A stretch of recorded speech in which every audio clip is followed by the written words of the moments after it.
T Sports, talking boxing once again with our guy Robert Exel, the editor-in-chief of boxing.com. Robert, how are you? I'm great. How are you, Rick? I'm doing good. Let's talk a little Bernard Hopkins, Chad Dawson for a little bit. The last time that they met up was last October 15th to be exact. And in case none of you guys saw it, here is the video very quickly of what happened in the second round. For great defenders like Hopkins and Mayweather. The fight doesn't have to be great, and that's a tackle by Chad Dawson. He picked Hopkins up and threw him down. Time! Initially, this was ruled a second-round knockout. However, the California State Athletic Commission later ruled it a no contest on Bernard Hopkins' appeal that Golden Boy wanted to look into. Robert, how come this fight, granted the first one was amazingly a pay-per-view in which viewers had to pay over $50. Firstly, how come this fight is not getting the sort of pub that the first one got? Is it because of what happened, or, I mean, what is it? Well, I think it is in part because of what happened. I mean, it was such a sort of the ultimate non-starter, such an unsatisfying ending to really a foreshortened fight. Plus the fact that Hopkins, because of his age and because of his ring intelligence, because of the way he fights, is not a scintillating fighter. And Dawson, who has great skills and youth and power, etc., also has not set the world on fire. So you have a couple of fighters here, both of whom are at the top, not at the top of their game, but certainly at the top of the light heavyweight rankings, going at it, and neither fighter has captured the public's imagination. Bernard Hopkins nearly has 20 years of age on Chad Dawson. Chad being 29, who comes in 30-1, the man out of New Haven, Connecticut, to Bernard Hopkins, the man always representing Philadelphia pridefully and proudly on his sleeve. 52, 5-2, 32 knockouts. But again, 47 years old. I mean, what does Bernard Hopkins, I guess, have left to offer? He always proves the doubters wrong. I mean, even with Trinidad and with Antonio Tarver and some of the others. I mean, they said that he was too old back then, and that was years ago. So what does he still have to prove, Robert? Well, nothing to you, nothing to me, perhaps, but something to himself, if I'm not mistaken. One thing is that he can still compete with a man half his age. Another thing is that he can still earn big bucks by doing what it is he knows best and does best, which is boxing. And he is highly skilled. I mean, he's a very knowledgeable fighter. I mean, he is as much of an old-school fighter as anybody who's fighting today.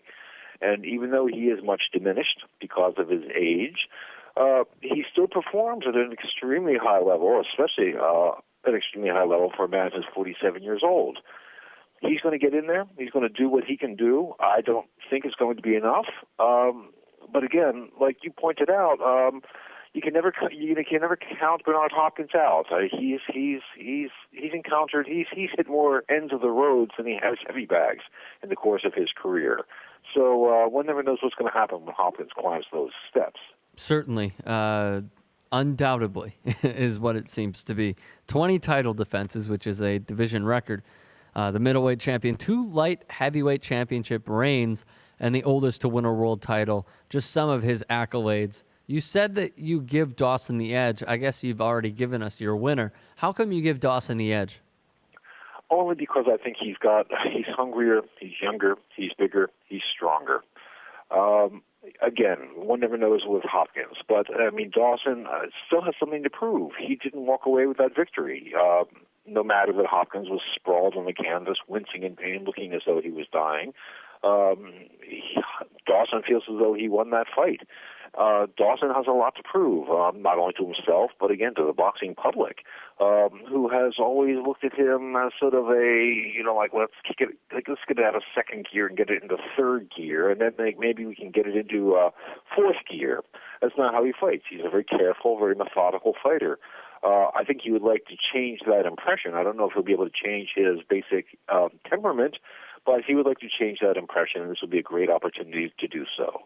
Well, hang on just a second. Here's, I guess, my take on Chad Dawson. It seems like he just beats up the old guys, is what it seems like. He goes to the shuffleboards and takes them down in their own game. I mean, he beat Jean Pascal, who's not the oldest, but he's 29. He beat Glenn Johnson, who's now 43. He beat Antonio Tarver, who's now 43. He took on a guy last year, Bernard Hopkins, who's 46. Now he's 47. I mean, is he not getting the sort of respect that he thinks he deserves because he's fighting guys that seem well past their prime? Yes, in part. That's certainly a good reason.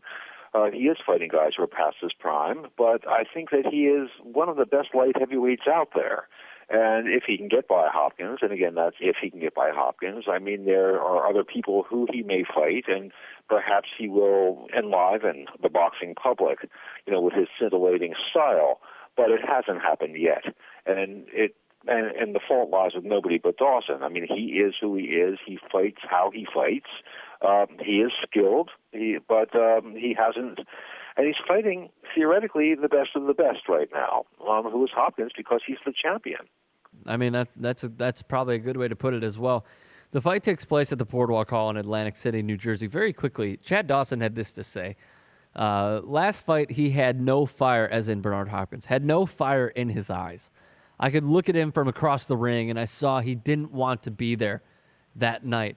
As I said, it was initially ruled a second-round knockout, but rightfully so, it was overturned by the California State Athletic Commission.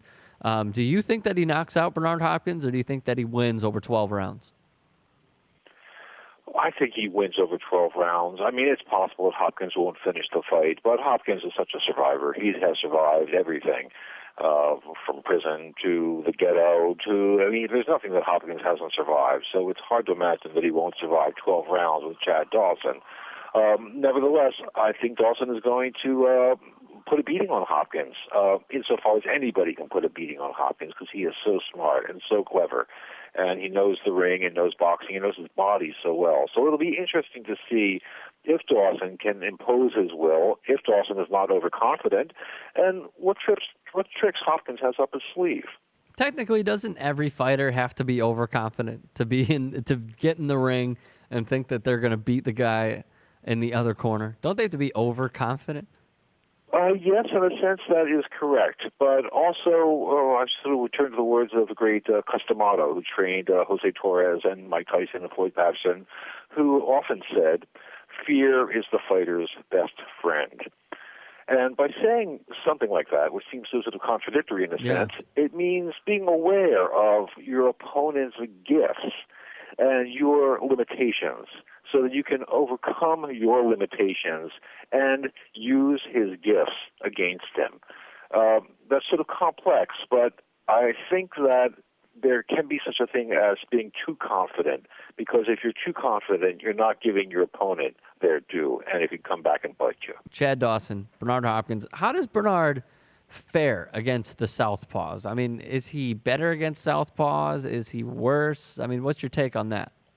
Well, I guess he's probably worse. He's had some struggles with Southpaws in the past. But Bernard is a real student of the game. One needs only to look at his body to see how seriously he takes boxing, more seriously than he takes anything, perhaps even business. And I think there's nothing that he can't contend with. Certainly psychologically and emotionally. I think a lot depends on what he has left physically. I mean, again, he looks great, but he has slowed down. His reflexes have slowed down. The synapses have slowed down. It remains to be seen whether he still has enough. And again, it didn't seem like he had enough in the last fight, but we'll see if he has enough Saturday night. And also, if you were to rewatch that fight, I also got the feeling that whenever Dawson wants to take him out, he could. I mean, literally, when he charged at him, it's like when Dawson charged at Hopkins, he would just put his hands in a defensive shell, and he would go up against the ropes and try to get out of it. But it seemed like whenever Dawson wanted it, he could take him out, and he could win it. Well, I agree. That was my sort of experience in the first fight also. Well, but which then brings up the question: if that was indeed the case, and it appeared to be the case, why did Dawson toss Hopkins off of him like a rag doll and basically end up losing the fight? I don't know. Yeah, I mean, it's a real question. I mean, again, we're veering back to that sort of overconfidence thing. I mean, that one can shake him off because one can shake him off, but the loser in the end was Dawson. So if Dawson has these skills and can beat Hopkins to the punch, he can force Hopkins into a shell and basically pummel him with punches, that's what he needs to do. I mean, not to get suckered into Hopkins' game, which I think may be what happened in the first fight. He got suckered into Hopkins' game, and he lost as a consequence. So in the end, you said earlier in the segment that you believe Chad Dawson will win this over 12 rounds. So let's do the what-if scenarios very quickly for the sole fact that they're fun. For Bernard Hopkins, if he loses on Saturday, should he retire, or could you see him possibly facing off with Antonio Tarver again, or any sort of classic matchups where the guys are way past their prime? Absolutely. I can absolutely see it. It's almost hard not to see it. The kind of money that he can still make climbing into the ring. I mean, he is not a beloved figure for different reasons, but he can still put fannies in seats, as George Steinbrenner once said. He can attract people. He is, if not a living legend, he is certainly a commendable presence when it comes to boxing. He's in the record books for all time. So there's no reason that he would stop fighting if he were to lose this fight.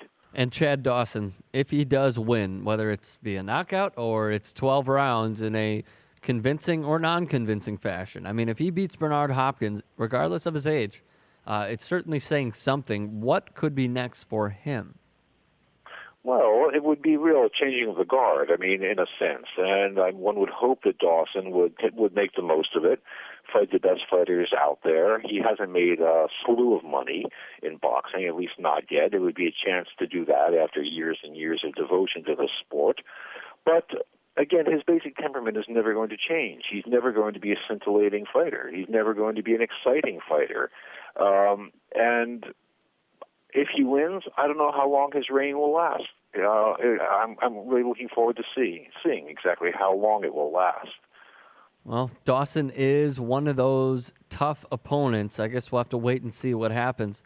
Robert Exel, the editor-in-chief of Boxing.com. You could also follow him, and you should follow him on Twitter at boxing_com, I believe. Is that correct?